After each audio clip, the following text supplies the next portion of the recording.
Thank you. Thank you. Thank you, Brian, for that very kind introduction, yeah? These things always take a tremendous amount of time to do. I appreciate it. I wanted to thank the university for having me, all the folks who made this possible. As always, there's always a cadre of people who do an enormous amount of work to make these events occur. And I wanted to thank everyone who was a member of that invisible, often not recognized team. I appreciate it. You made all of us possible here, so thank you. Again, I wanted to thank everyone who supported this. I think a bunch of faculty members were teaching stuff, yeah?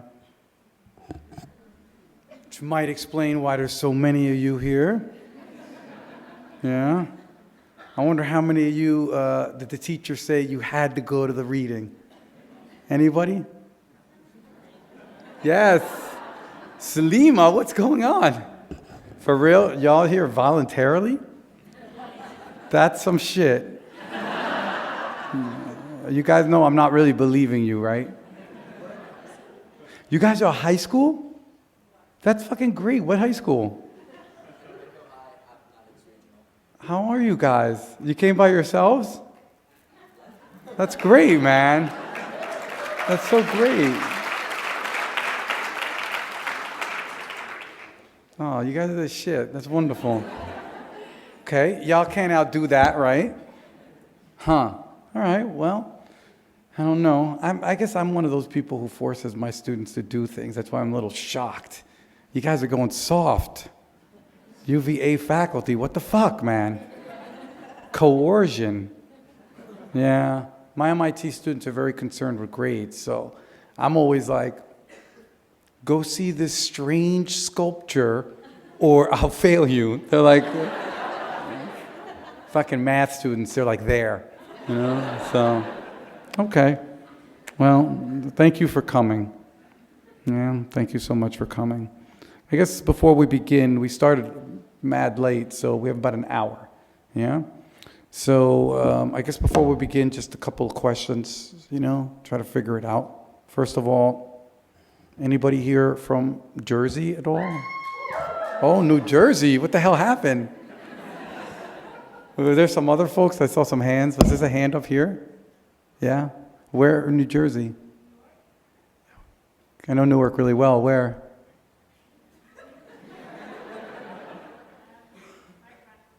Yeah, cool. Yeah, no, I know Newark really well. It's probably the only town I could do that. Yeah. Who else was from Jersey? Where are you from? Madison. I used to mess with a girl from Madison. That's when I was like, I had hair. I was like fucking young man. That's cool. Up front, someone else? Was that you? Somebody else from Jersey? Where? Oh, Newark. Somebody, she wants to know, so turn your face so she can see you. Oh, you're like, I know her. Y'all ride up here together, right? Okay. How about anybody from my other beloved home? Are there any Dominicans here at all? Jersey made more noise than you? Fucking depressed. Virginia's messing you guys up, man. Where are you guys from? Santiago. You're from Santiago. My father's from there. Where did you grow up here? Boston. Where in Boston? Well, not Boston, but like Lawrence.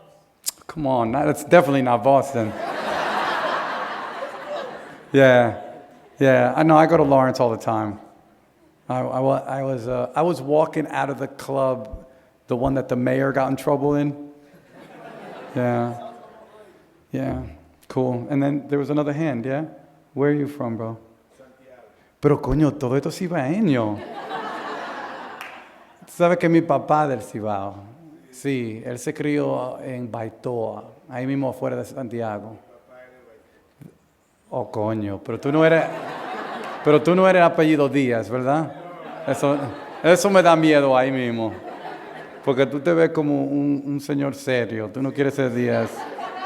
Yeah, okay, that's cool. Somebody's from Santo Domingo, shit. And from my dad's hometown. So it's kind of exciting since it's like this big. Like for real. All right, so let's do a question and answer and a reading. You guys will ask me questions about anything? Yeah? Yeah? You can just say yeah. Okay. Yeah, you know, just checking. They always say, like, during Q&A is when a school shows its quality. You ever hear that? They always say those kind of intimidating things at my school. So it's like, oh shit, UVA and guests have to show its quality. So why don't we begin with a few questions?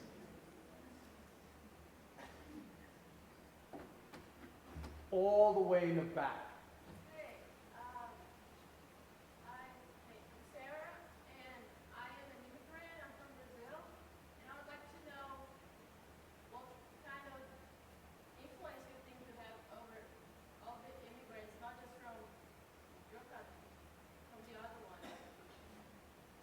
Thank you.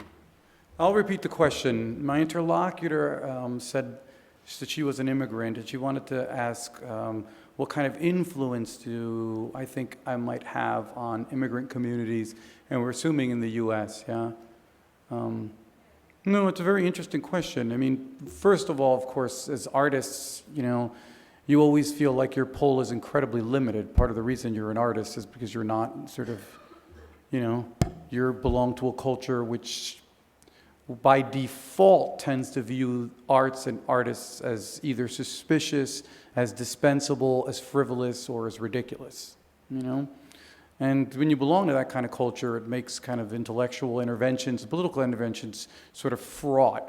My sense of it is as an immigrant, I've always been very clear about my immigrant status. I've always been very clear that I come from a family of illegal immigrants, and also very clear that this country's sort of de facto hostility towards its immigrants is, on the one hand, we would call it kind of unethical. On the other hand, it's also just kind of insane. I mean, anyone who grows up in the United States and who has kind of any access to the larger society knows that the United States is utterly addicted to its undocumented immigrant labor. I mean, America might be addicted to like Colombian cocaine. Yeah, especially white folks. Like, white folks be loving fucking cocaine, yo. I know like white people are addicted to cocaine, like for real. I mean like fucking for real. But even that addiction pales to America's addiction to undocumented labor. And so America has this really strange thing going on. On the one hand, it can't exist without its immigrants, whether they're legal or illegal. But on the other hand, it tries everything possible at a legislative level to afflict the communities that it requires to survive. And if you think about the madness of that, yeah, and of course people deploy all sorts of different arguments, the de facto legalistic argument, that, oh, you know, legality is a legal question. Well, that's funny because what comprises legality has always been dynamic. It has changed almost in ways that you can't imagine. My sense of it is, again, is from what I'm thinking about and the sort of thing I do, is that there's a part of me that does art. But art is weird. Salud. Your art, you have no sense of the political work your art can do. Yeah, there's plenty of folks who are like, I'm a progressive artist and write or create really conservative, fucked up shit. There's people who are like, Hail Hitler, and create incredibly radical art. Art has this very strange way of being defiant and sort of just tricky.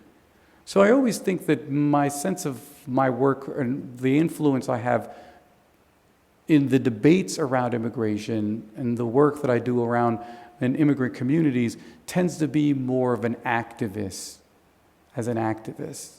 I sort of don't try to rely too much on my writing and just try to do community work that I think would help and use any privilege that I have as an artist to sort of kind of complicate a debate that tends to run across very nativist, racist lines.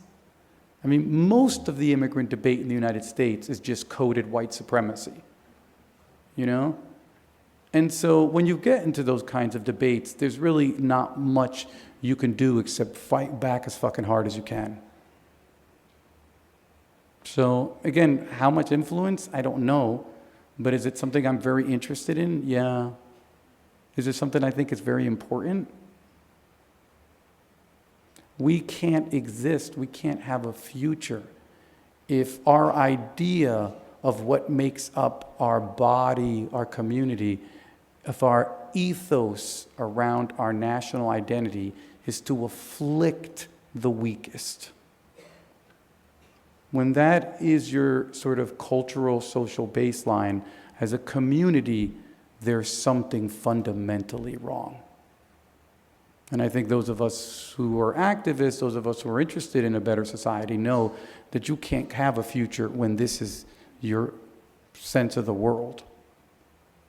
You know? Because let me tell you something, the weak you afflict today, as you all know, one day you wake up and you're that fucking weak. And suddenly you're like, oh shit, somebody's trying to fuck with me.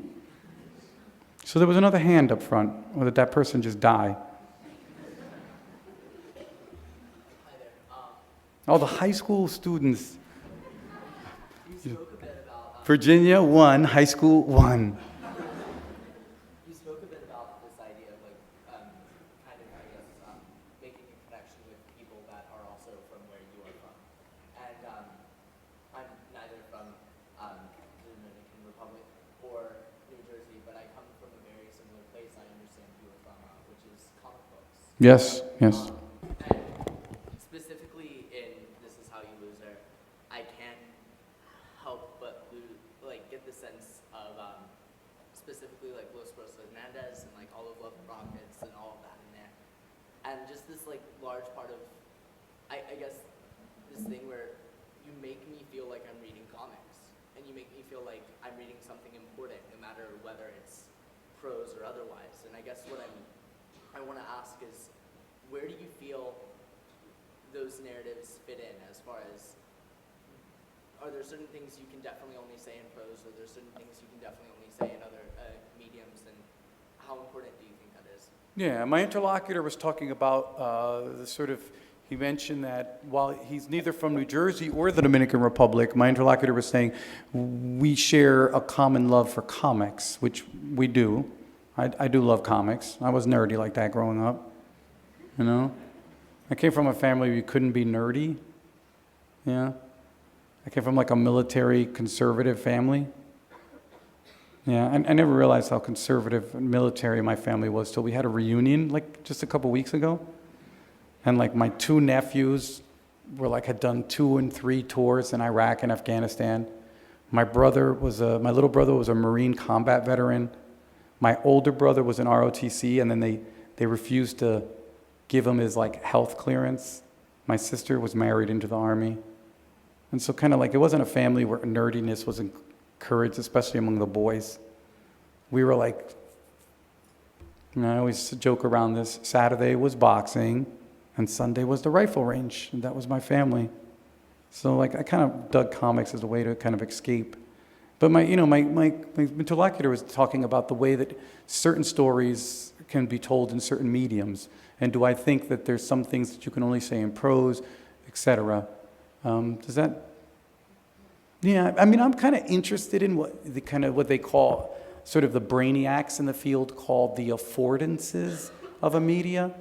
The idea that like each media has these affordances, things that it can do better than anything else.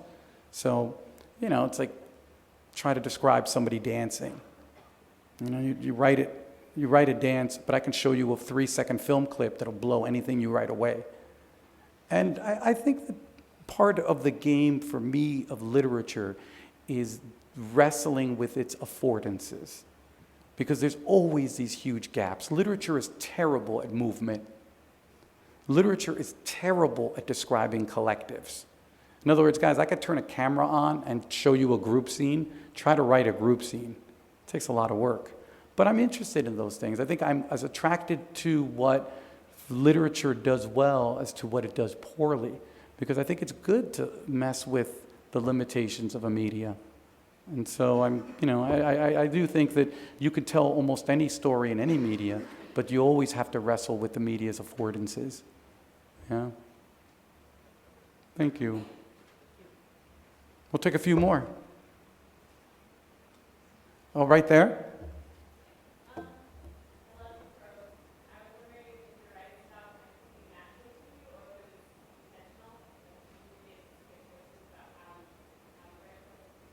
Yeah, I mean, how many people here are artists, artist types? Your parents must be like pissed. Yeah, especially if you're fucking paying UVA dollar. Oh, Richmond. I've got UVA on the head, you guys. I'm not kidding you. UVA has been on the head. All day I've been making that mistake. No, the dude at the airports was like, dude, Richmond. Yeah, I've had UVA on the head, and I know why, too. Anyway, so you're the third person who's corrected me. Guys, if you're a faculty member, you get used to being wrong all day. Like, for real. Be a faculty member because you like being wrong.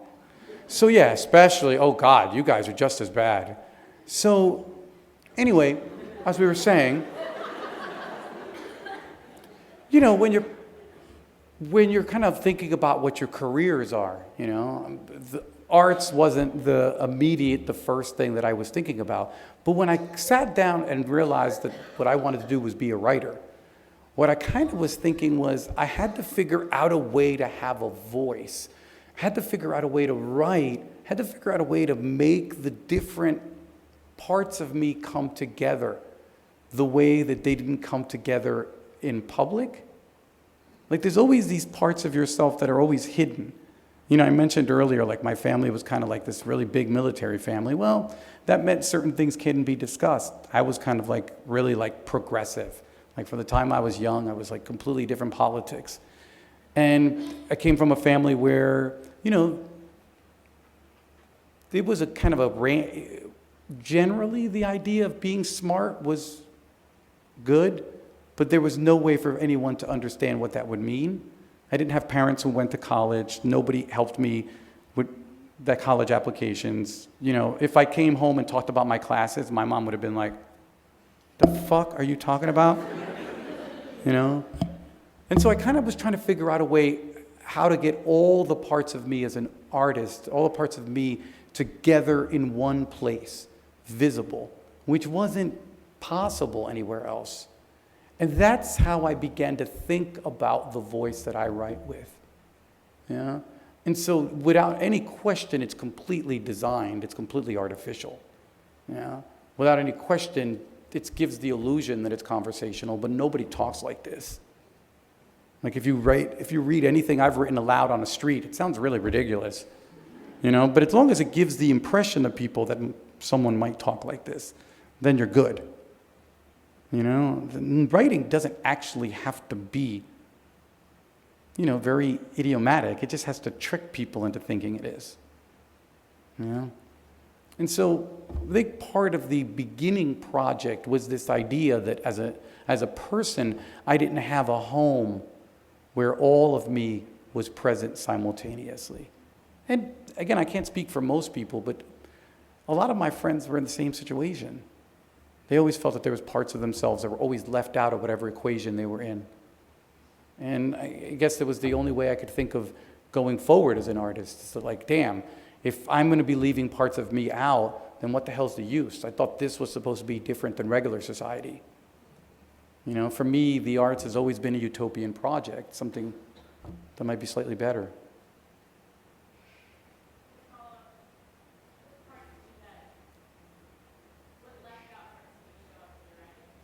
Well, you got to remember, like, I'm an old fucking man, you know. So you start writing, well, I mean, you know what I mean, guys.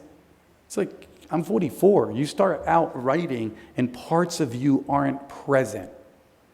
Yeah? Like, if you knew me in college, you wouldn't recognize me. I was like a serious weightlifter. Yeah? I was like a total fucking meathead, you guys. Right? I went to college and I worked my way through. This was back when you could work your way through. Yeah? No, it's true. Yeah, you can't do it now. Right? But like when I went to school, you could still work your way through college. And so I had a full-time job. I like lifted weights 3 hours a day. Yeah? I was into being the kind of prototypical over hyper masculinized Caribbean male of African descent. Like you wouldn't have thought I had ever read a book if you spoke to me. There was so much of me as a male that wasn't present because being a boy when and where I grew up was such a simplistic code. Yeah, I mean, I didn't fucking show that I was smart to anybody in my neighborhood. That was like a really bad idea. You know? You weren't even supposed to be comfortable with making mistakes. Like if you made a mistake, you would rather fight than be like, nah. Where me, I was always inside thinking like, shit, I'm wrong all the time. I'm always not at the right college, you know? No, like, I mean it, you know? No, but I mean it, like, jokes aside, like, I'm always not right. So why the fuck am I going to get all bent out of shape about it? But again, so much of me wasn't present. And of course, you grow. And if you're trying that project in your art, more likely than not, you're trying that project in real life. You know? So by the time I was in my early 30s, I began to think like, you know, maybe I could put some of these masks down, which all of us have masks, but it always felt like to me that boys seem to have the biggest ones. It's like the boy formula for many of us is so hard to put down. You know? So I guess there was some of that. Yeah. Some of that. I certainly wouldn't have admitted when I was at college, I wouldn't have told anybody that I'd fucking read comic books. All my friends were like, for real, my friends were like boulders for triceps. And so it wasn't like, ta-ta, did you read Gaddis? You know, shut the fuck up. So we'll take just two more and then we'll do a reading, yeah? Madame?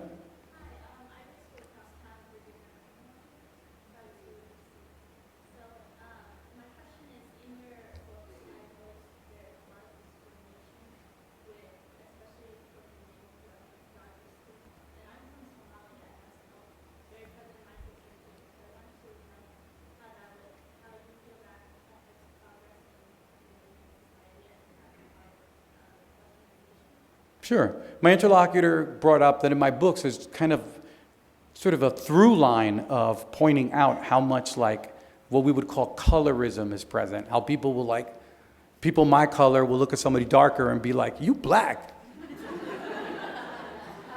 And my mom would look at me and be like, you're a monkey, you know? And part of what we're talking about here and part of what matters is that, you know, what we call racism is an imprecise term. What it really is this thing that I mentioned earlier, this thing called white supremacy. Now, before white people bug the fuck out, white supremacy, if white supremacy was only a white person thing, then it would be easy to inoculate people for. The problem is that white supremacy is just the shit that is in everybody.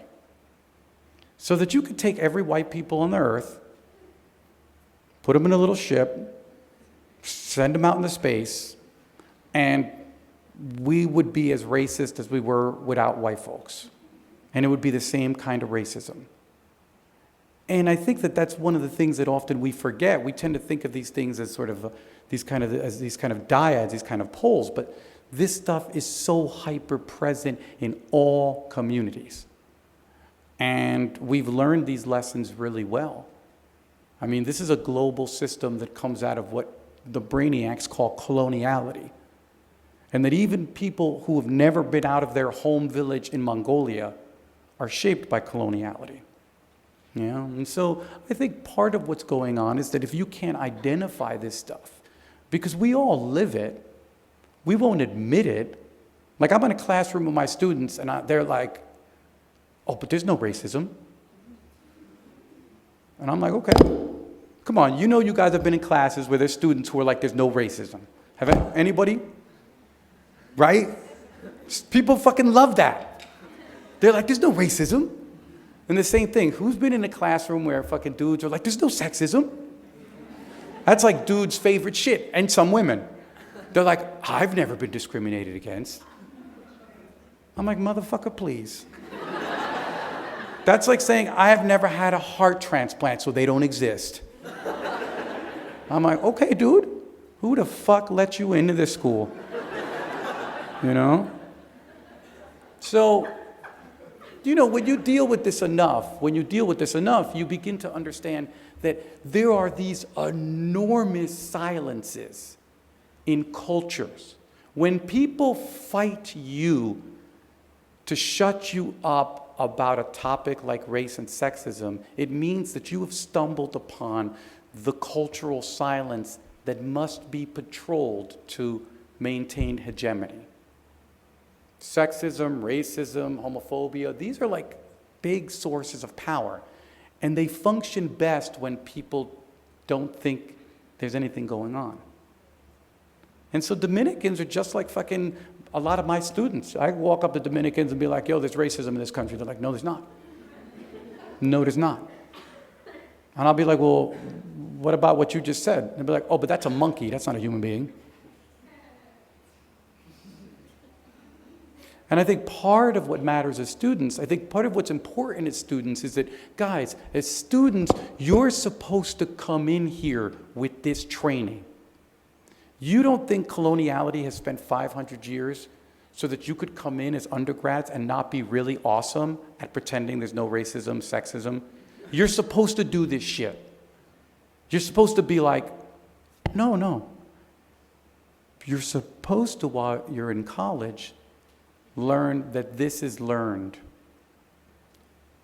And that this is one of the most important things you have to transform yourself in. And as an artist, you can't help but notice all this crap, but notice also people's denials. And I think that what I try to point out is both things. That it's always happening and that people say, no, it's not. And, there's not going to be any human race worth talking about until we address this problem. What's hilarious is by pretending none of this is happening is that we take the long road to fixing it. Because we will get to fixing it. You don't need to be like, I believe in Jesus, to think that this is not going to happen. It's going to happen. But it's the slow or the fast. And it seems right now we're on the slow road. Because the smartest and the best that the first world has to offer are in total denial of the material reality in which we live. The majority of my students are in complete denial. And it doesn't make a difference how much actual factual information I show my students. They're like, I don't give a fuck.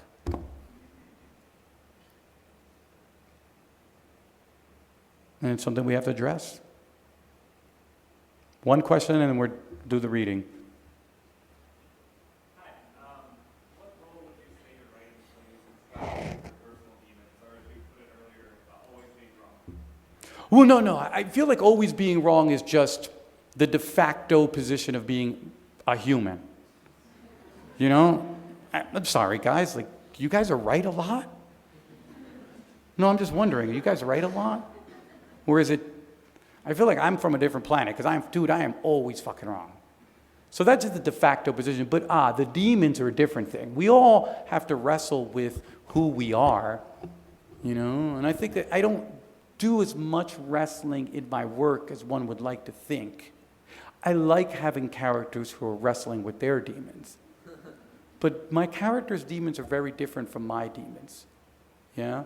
I mean, for example, my boys always point out, they're like, you don't got any problems with again, if you're old enough, you know what the fuck this means. You don't got much problems with your moms. You got a lot of problems with men. They're like, all your aggression is directed towards men. So for example, like the average dude I have like 100 points of sexism, right? Like I'm at 100%, yeah? But then you get extra points to put down. And my extra points, some dudes put it right down on women. You can always see those dudes a mile away. A lot of us are dating them dudes, But I just put those points in on men. Because my problem's with my fucking dad. And my characters, especially Junior, tends to be wrestling with more women problems. And not to say I don't have them. Like I said, I'm at 100%. I'm maxed the fuck out. But Junior's like 120. Yeah? And I guess I think that you get more out of a character like Junior, who is a guy, he's like my kind of protagonist in all my books, but you get more out of a character like that to show his desire for change, but his kind of stubborn unwillingness to even imagine how that change might be executed. There's something really fascinating about figures like that. People who are like, I want to be better, give me your fucking money. Like, and I don't know why, but we're attracted to liminal people like that. Like, I don't know what it is about us. People are really attracted to folks who are they know better, but they're still fucked up, right? Versus you don't know better and you're fucked up. They're kind of less interesting. If you're dating somebody from home, you tend to be dating the person who knows better, but still is a fuck up. If you're dating at college, it always seems like there's no explaining who the fuck you date at college. You know? Okay. Was there a follow-up question? I feel like I didn't answer that right. I guess I just always sound stupider than I am, yeah? Or I'm stupider than I sound. Either way. Can I borrow your book? I forgot to bring it up. Yeah. God, it's not even the book. Thank you, though. Thank you. Yeah. People are like, haha. I'm like, oh. Yeah, so let's just read a little piece, yeah? And we're not going to read the whole thing, yeah? So, what was that? Oh, okay, I thought somebody was mocking me. I'm like, please. That's all that's left. So, yeah, we'll just read a little piece. So again, this is, for those of you, the older folks know this. The older folks know this shit, yeah? You know, like when you're dating somebody and you should be breaking up with them? Yeah, you guys know that. You younger folks know this too. This is the part I think it's old people shit. Where you should be breaking up with them and you decide to take a trip out of the country with them. Yeah, anybody done that? No? You guys haven't done this? Oh, you just don't want to raise your hand. They're like, yeah, you're like, they're sitting right next to me. Yeah. Yeah, this is some old person shit. Like, you should dump them, but you're like, let's go to Santo Domingo. So this is a story about that shit. Okay? This guy, a story called The Sun, the Moon, the Stars. All right? And I'm going to read the first part, and then I'm going to read two small parts in the middle. When somebody has sand on their ass, we're done. Wake the fuck up and clap. All right. Sun, the moon, the stars. And then we'll do a few more questions. And then I'll feel like I have earned my keep.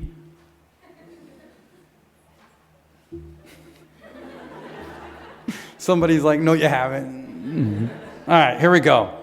The sun, the moon, the stars. I'm not a bad guy. I know how that sounds defensive and unscrupulous, but it is true. I'm like everybody else, weak, full of mistakes, but basically good. Magdalena disagrees, though. She considers me a typical Dominican man, a sucio, an asshole. Because you see, many months ago, when Magda was still my girlfriend, when I didn't have to be careful about almost anything, I cheated on her with this chick who had tons of 80s freestyle hair. Didn't tell Magda about it either. You know how that shit is. A smelly bone like that better buried off in the backyard of your life. Magda only found out because homegirl wrote her a fucking letter. And that letter had details. Shit you wouldn't even tell your boys drunk. The thing is, that particular bit of stupidity had been over for months. Me and Magda were on an upswing. We weren't as distant as we'd been the winter I was cheating. The freeze was over. She was coming over to my place, and instead of us hanging with my knucklehead boys, we were seeing movies, driving out different places to eat. We even caught a play at the Crossroads Theater, and I took her picture with some big-wig black playwrights, pictures where she's smiling so much you would think her wide-ass mouth was gonna unhinge. We were a couple again, visiting each other's families on the weekends, eating breakfast at diners, going to the library together. A nice rhythm we had going. But then the letter hits like a Star Trek grenade and detonates everything past, present, and future. And suddenly, her folks want to kill me. It doesn't matter that I help them with their taxes 2 years running or that I mow their lawn. Her father, who used to treat me like his hijo, calls me an asshole on the phone and sounds like he's strangling himself with the cord. You no deserve I speak to you in Spanish, he says.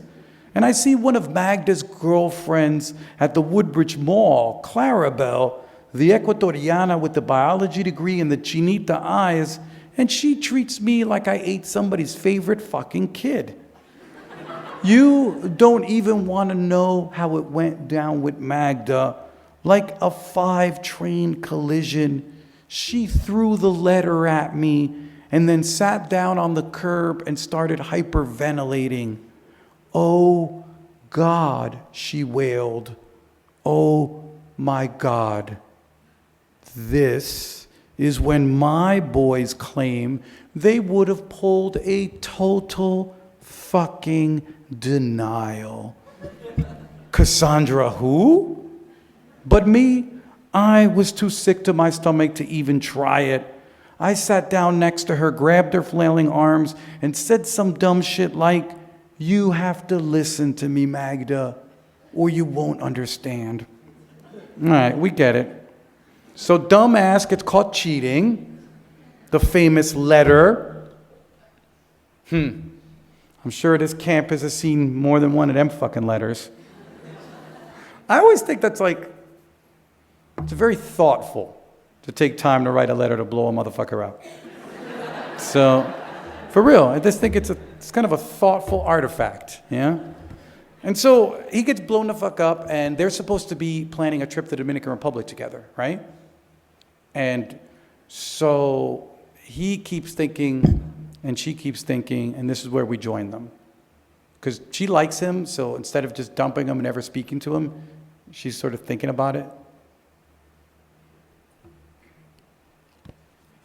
Bueno. I don't know why I get stuck on the trip the way I do, bringing it up every day, trying to get Magda to commit. Maybe I was tired of the situation we were in, or maybe I'd gotten the idea in my head that if Magda said, yes, we're going, then shit would be fine between us. And if she said, no, it's not for me, then at least I'd know it was over. Her girlfriends, the sorest losers on the planet, advised her to take the trip and then never to speak to me again. She, of course, couldn't stop telling me this shit because she couldn't stop herself from telling me everything she was thinking. How do you feel about that suggestion, I asked her, and she shrugged. It's an idea. Even my boys were like, nigga, it sounds like you are wasting a whole lot of loot on some bullshit. But I really thought it would be good for us. Deep down where my boys don't know me, I'm an optimist, and I thought me and Magda on the island, what couldn't this cure? So they end up going. 2 last sections. Let me confess, I love Santo Domingo. I love coming home to the guys in blazers trying to push little cups of Brugal into my hand. I love the plane landing, everybody clapping when the wheels kiss the runway. I love the fact that I'm the only nigga on board without a Cuban link or a flapjack of makeup on my face. I love the red-headed woman who sits next to me on her way to meet the daughter she hasn't seen in 11 years, the gifts she holds on her lap like the bones of a saint. Mi hija has tetas now, the woman whispers. The last time I saw her, she could barely speak sentences. Imagínate. I love the bags my mother packs. Shit for relatives and something for Magda, a gift. You give this to her no matter what happens. If this was another kind of story, I would tell you about the sea. What it looks like after it's been forced into the sky through a blowhole. How when I'm driving in from the airport and see it like this, like shredded silver, I know I'm back for real. And I would tell you about how many poor motherfuckers there are. More albinos, more cross-eyed niggers, more tigres than you'll ever see. And I would tell you about the traffic, the entire history of late 20th century automobiles swarming across every flat stretch of ground, a cosmology of battered cars, battered motorcycles, battered trucks, and battered buses, and an equal number of repair shops run by any fool with a wrench. And I'd tell you about the shanties and our no running water faucets, and the Sambos on the billboards, and the fact that my family home comes equipped with the ever-reliable latrine. And I would tell you about my abuelo and his campo hands and how unhappy he is that I'm not sticking around. And I would tell you about the street where I was born, Calle 21, how it hasn't decided yet if it wants to be a slum or not, and how it has been in this state of indecision for years. But that would make this another kind of story, and I'm having enough trouble with this one as it is. You'll have to take my word for it. Santo Domingo is Santo Domingo. Let's pretend we all know what goes on there. So, last section. So they decide, our young couple decides to go to the DR together. Yeah. He wants to just rent a car and take her all over the island. She's like, fuck that, I want to go to a resort. Yeah. So we know who wins. This is where we join them. All right? We can forget the sand on the ass. We'll just end it here. By the middle of day 3 of our All Quisqueya redemption tour, we were in an air-conditioned bungalow watching HBO. Exactly where I want to be when I'm in Santo Domingo, in a fucking resort. Magda's reading a book by a Trappist, in a better mood, I guess, and I'm sitting on the edge of the bed fingering my useless map, and I was thinking, for this, I deserve something nice, something physical, yeah? Me and Magda were pretty damn casual about the sex, but since the breakup, shit had gotten weird. First of all, it wasn't regular like before. I'm lucky to score some once a week. And I have to nudge her to start things up, or we won't fuck at all. And she plays like she doesn't want it, and sometimes she doesn't, and then I gotta cool it. But sometimes she does want it, and I have to touch her pussy, which is my way of saying, so how about we kick it, mommy? And she'll turn her head, which is her way of saying, I'm too proud to acquiesce openly to your animal desires, but if you continue to put your finger in me, I will not stop you. Today we started no problem, but then halfway through, she said, wait, we shouldn't. I wanted to know why. She closed her eyes like she was embarrassed at herself. Forget about it, she said, moving her hips under me. Just forget about it. And we'll leave it here. Thank you. Thank you.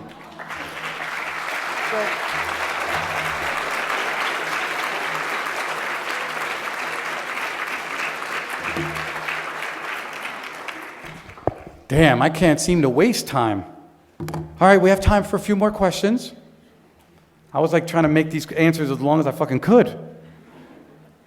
Who do we have? Oh, sir. What's my favorite comic book and why? Again, comics was like, when I first immigrated to the US, it's like, you got to remember, there was, right in the New York City area, there was 3 channels, 247, then we had 5, 9, 11, and 13. And we had like no internet, no fucking VCRs, no cable. comic books was like having HBO for us. It really was, because I didn't know shit about America. It was like a great way to learn stuff. But my favorite comic book of always, and continues to be in my head, was the Fantastic Four. Why? Because the Fantastic Four is about a really screwed up family. I think that if you come from a really messed up family, Fantastic Four makes perfect damn sense. And they don't like wear masks. Like, they're kind of out in public. They're like, yeah, I could set motherfuckers on fire. Like, who's not going to know who that is? Do you know what I mean? Like, the whole mask shit, it always seemed weird. You know? I guess I always thought, anyway, I like that. And I kind of also was a big fan of how, again, the Fantastic Four, you know, these four different persons and people. And I always liked the Thing, because the Thing is like this big, hideous freak, and he's never going to be cute. And I had like a really pretty boy brother. Like, my brother was like super beautiful. Like, I'm like, I shit you not. My brother, when he was 12, he was like being sexually harassed by like older women. Like, all the time. It was fucking creepy. And growing up his brother, like, I always felt like the fucking Thing. And it just spoke to me in really clear ways, you know? No, it really did. Really did. Yeah. Some other hands? There's one all the way in the back?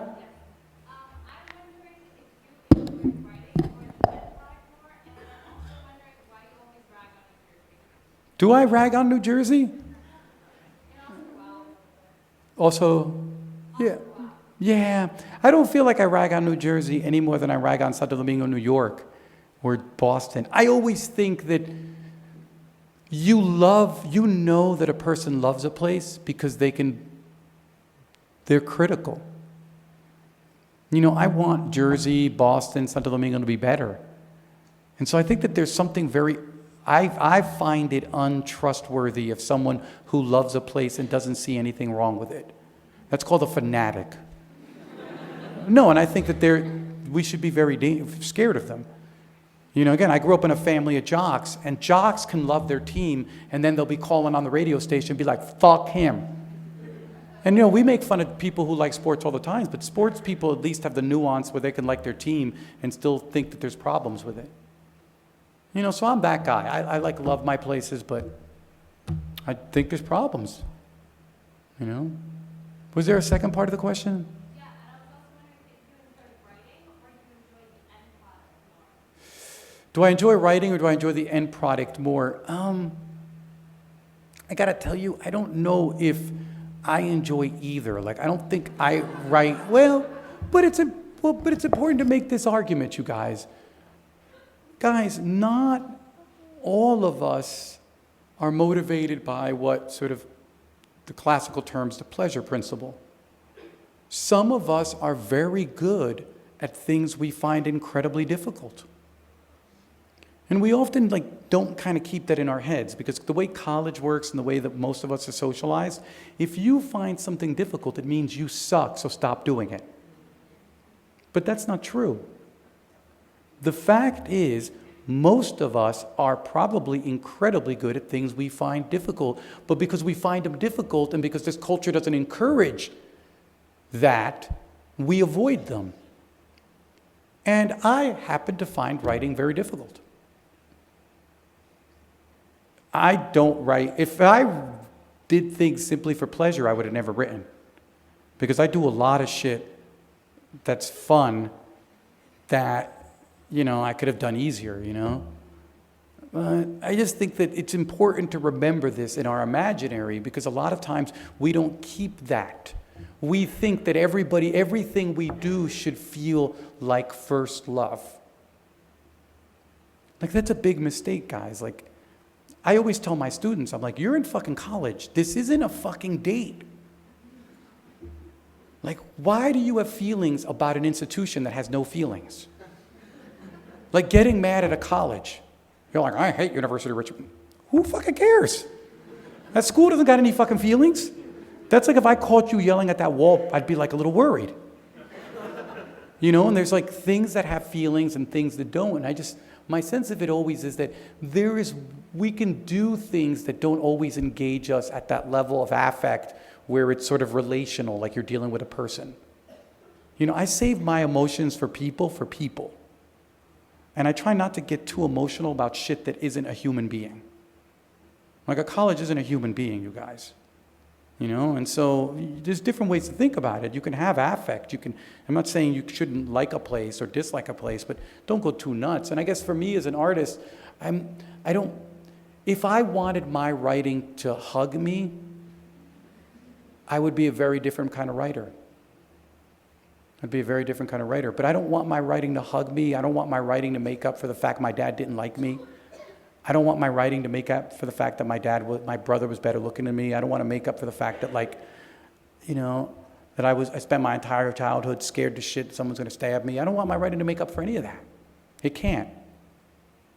I just feel like I have a calling that I can write about a very tiny neighborhood in New Jersey, and if I hang out and work really, really hard and suffer, I seem to be able to do it well.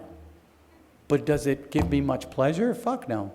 I guess religious people understand callings never give people pleasure. Callings feel like terror. If you've been called to something, it is a terror. And I always tell my friends, I'm like, if I could give this shit back, I would give it instantly. But you don't return a calling. It is just yours.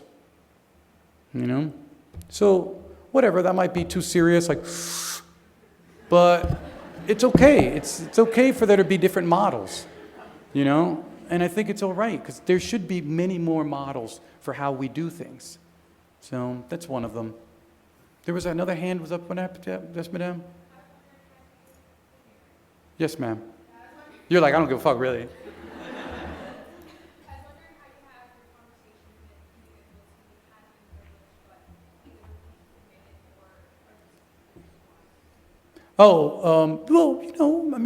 Gee whiz, how do we have conversations with people who have privilege and are blinded? Yeah, well, first I start the conversation with me, which is like, last time I checked, I'm the most fucking privileged person in this body. Do you know what I mean? I think that part of what matters to this conversation is first being able to understand that it is not much of a conversation for you to point your finger at other people, which is not what I'm saying my interlocutor is saying. But that for me, constantly keeping my privilege front and center and understanding how blind I am to it and understanding how often I make excuses for my blindness helps you on the road to compassion. Because if you're compassionate with yourself for your blind spots, you might be compassionate to other people. It's not a moral judgment, you guys, that we have blind spots. You're not a bad person.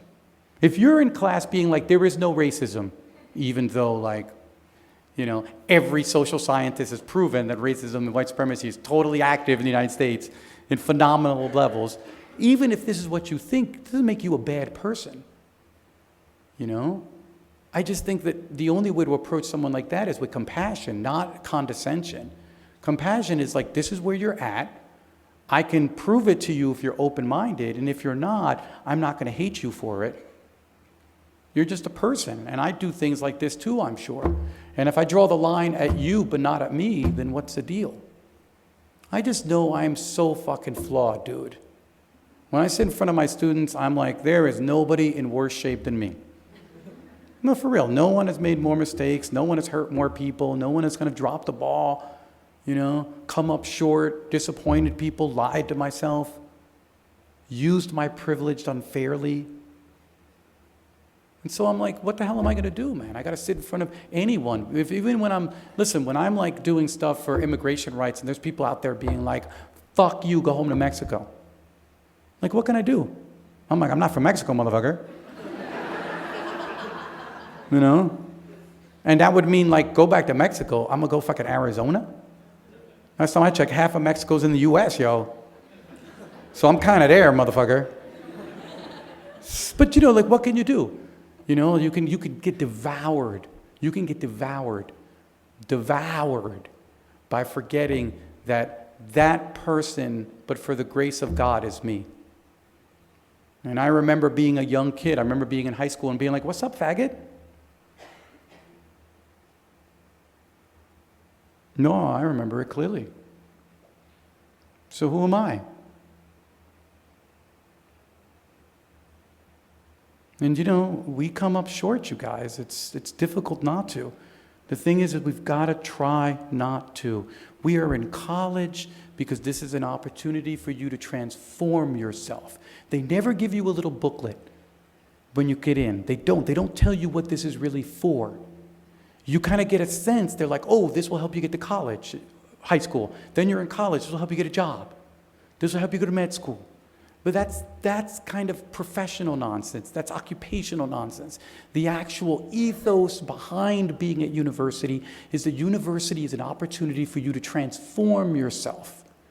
Is that it is ameliorative transformation. That you transform yourself for the better. And that there's few spaces, there's few civic institutions that have that as their core mission. And because colleges have been turned into big fucking corporate plantations, we forget that we're supposed to come out of these fucking places absolutely unrecognizable. But you gotta be nice to the person who walked in here. Because the person who walked out of here, if she's mean to him, then what has she learned? A couple more, we're almost done. Sir. Talk about your use of the word nigger in your work. Sure. Yeah, thank you. My interlocutor was like, question was, could you talk about the use of the word nigger in your writing? Again, this is one of those things which has always been, there's like two ways of approaching, so excuse my scattershotness about it, yeah? One thing is I grew up in Central Jersey, right? I grew up outside of Perth Amboy. And one of the things that you learn if you grow up in New Jersey, because you're like really close to Philly and you're really close to New York and you're close to all sorts of neighborhoods. Like I spent a lot of time in Newark, et cetera. And one of the things you begin to realize is that there's microcultures that have nothing to do with anyone else. In other words, I can no more tell people in Newark to stop calling Cuban people Spanish. Like that shit ain't gonna work. Like, I'm like, yeah, don't call people Spanish. They're actually, like, they're Latino. They're like, okay, anyways. So I'm fucking with the Spanish girl, and you're like, oh, here we go. And so there's these local cultures that don't make any sense to anyone. So I'll never forget, I had a friend of mine, because there's a lot of Southern people move up to Jersey and moved up to Jersey in the 40s and 50s. And I had a friend of mine who came up from the South and was shocked that Black and Latinos in Jersey used the word nigger. And they were like, well, you can't use it. You guys can't use it, the Latino guys. And everybody was looking at them and says, well, guess what? This is the fucking local culture. And this is what's going to happen. And it doesn't matter what anybody says from Georgia, what anyone said from North Carolina. That shit doesn't fly. Because they're like, you ain't from fucking here. And one of the things I think often ends up happening is because of the way we think about a word like the N-word, is that we often forget that a lot of our culture has distributed itself across what we would call microcultural climates. And people feel a lot of fucking investment in it. And it's their identity. And so I, as a writer, find myself trying as best as I can to describe not only the microculture which I grew up in, but some of the kind of what that leads to. Now, a second way of thinking about this is if you're someone like me, like if you're of visibly, like people cannot tell that you're phenotypically of African descent, yeah? Like I have siblings of mine who are phenotypically black. Like they're like really my siblings, they're not fucking adopted. Yeah, and like nobody thinks they're Latino. They're like, you black. Stop speaking that fucking Spanish. They're in a weird position vis-a-vis me. Because for example, my siblings who are phenotypically black are always explaining, no, for real, he's like my brother. And what ends up happening is someone like me is that if you grow up with a relationship like I did with the word nigger, as an artist, you got to do something with it. So, I mean, I grew up in the United States, and I was like, my sister always says it. She's like, we were 3 kinds of nigger growing up. People would look at me and they would be like, oh, that's a fucking sand nigger. He's an Arab or some shit. Yeah? And then I would be with like my friends and they would be like, oh, what's up, nigga? What's up? You know? And then like people would drive by my neighborhood and would lower their window and be like, fuck you, die, nigger. I was like, here we go. And so I had kind of this ill relationship, and I think most of us who have ever been afflicted by this word in a real organic way, we have a relationship with it. And there's the personal relationship with it, and then the attempts for the microcultures to speak to each other. Yeah? And I kind of try to engage myself in both. My personal relationship, but also like the problematics of anyone using the word nigger, man. Like, it's kind of wild how throughout my books, this is always indicative of a larger problem. And I think that the culture of Jersey and the culture of the Dominican Republic can't be white supremacist without this word dead in the heart of it. Now, the people from New Jersey and people from Santo Domingo are like crazy because of the logic that produces a relationship to a word like nigger. And for me as an artist, I just can't help it, man. I go for it. Because usually I'm kind of getting the passport thing, where people are like, you're not black enough to use it. I'm like, yo, none of them motherfuckers who called me that ever thought I wasn't black enough to use it. They would be like, they weren't using it in the nice way. Is it nigger with a GGA or with a GGR? I was like, I wasn't checking when they were throwing fucking milkshakes at me. But again, for many people, if you don't grow up in a microclimate where there are Latinos of African descent, Latinos, African diasporic, it just seems really wild. Like my Southern friends, when they visit me in New Jersey, they're like, what the fuck is going on here? Thank you. Madame. You're my last 2 questions. Guys, hour's almost up. 3 minutes.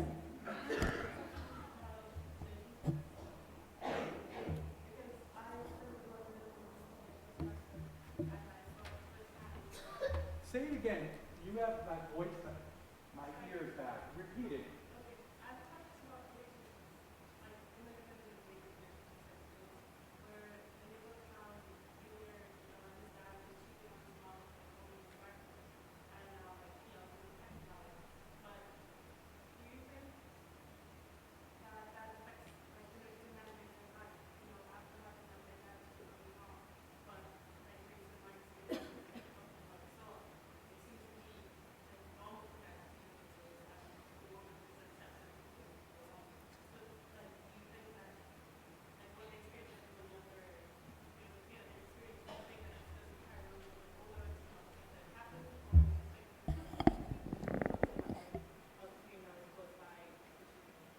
Thank you. Guys, 1 second. Mark Rubio moment. I'll get my fucking water. Sorry. I'm glad this is not the Republican rebuttal. Shit. Sorry. Yeah, that's a wonderful question.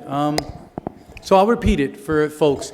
Apparently, my interlocutor spent some time in the Dominican Republic and was talking about the impact of infidelity, and we're assuming we're talking across heteronormative lines because my interlocutor sort of indicated the women and the men, that some of her experience in the Dominican Republic seemed to be that some women might accept this, and that it seemed to be more naturalized in a place like Santo Domingo. And what did I think about that, and what did I think about its role, and how it sort of plays out maybe intergenerationally, because you sort of mentioned that Junior has his father and his brother doing this, and then Junior turns around and does it. You know, I always think that we kind of always have to be careful when we're talking about, the kind of patriarchal masculinity that doesn't see women as full human beings.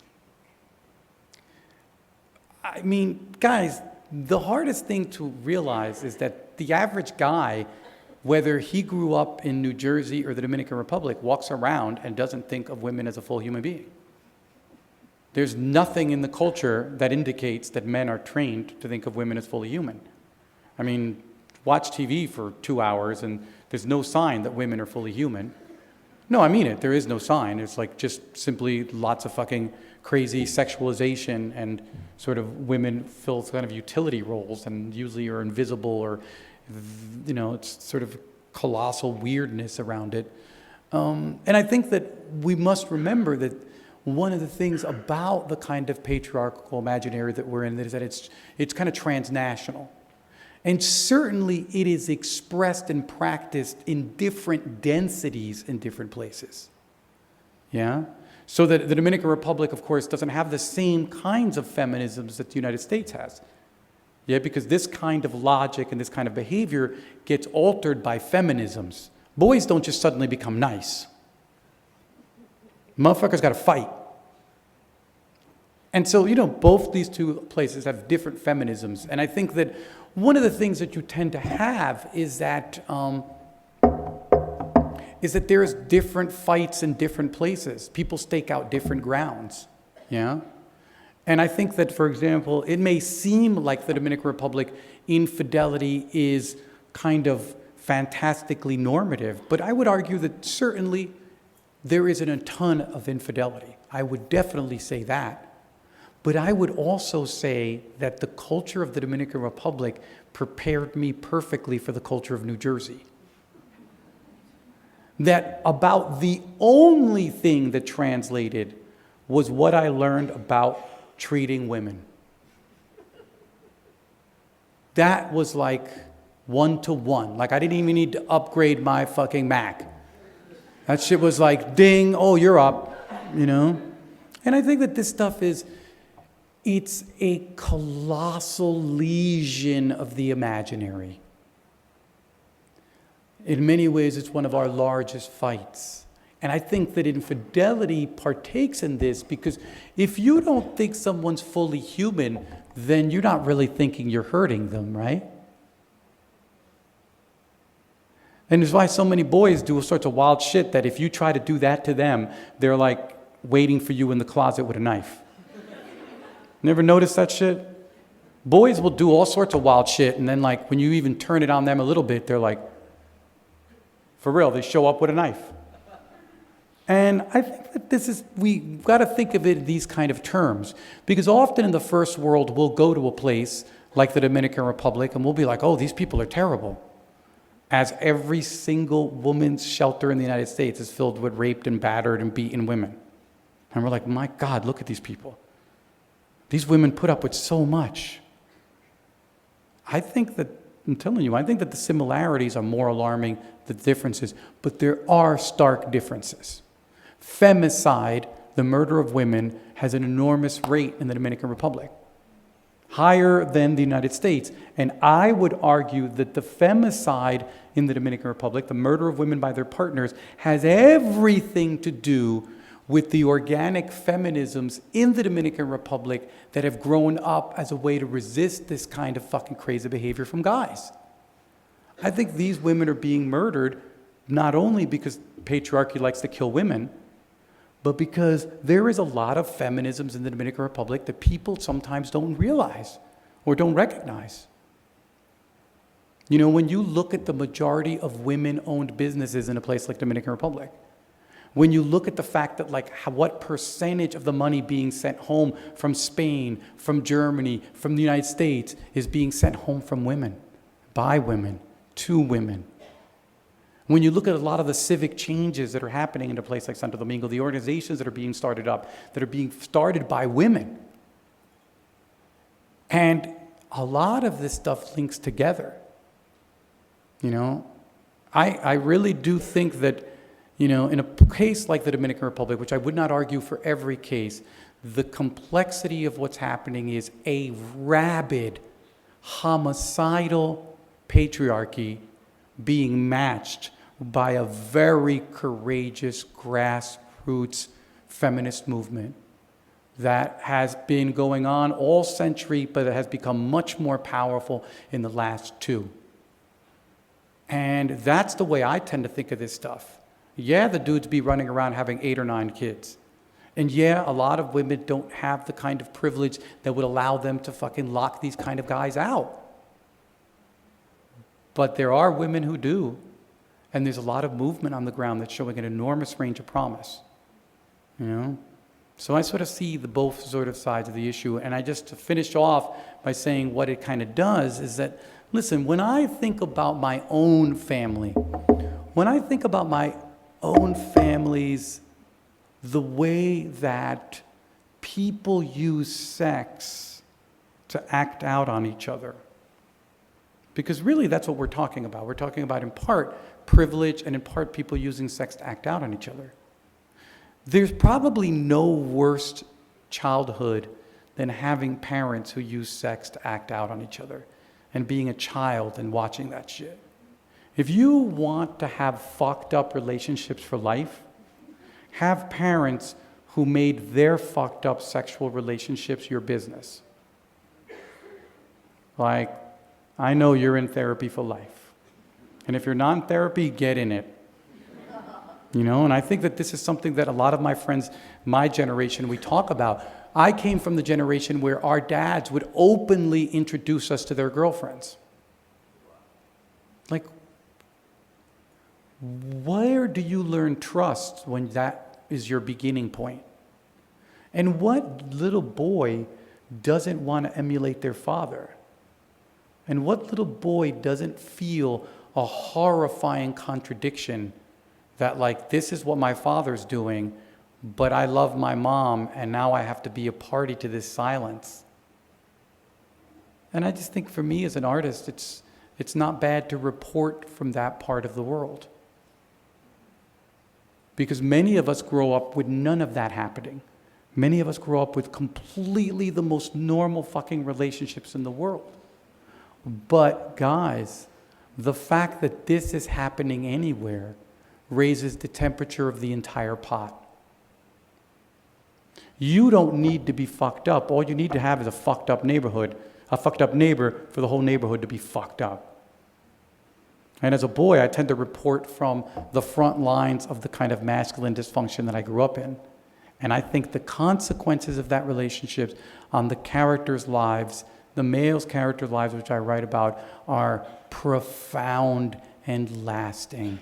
Because and I'll leave you with this, my narrator my protagonist has spent 3 books unable to achieve the humanity he desires.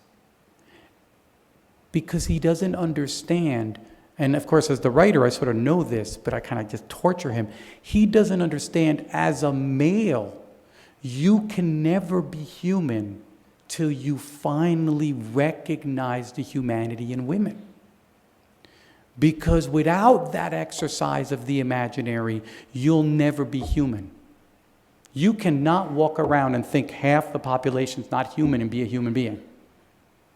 And Junior's problem is that he knows the door he has to go through, but he's unwilling to relinquish so much of his masculinity.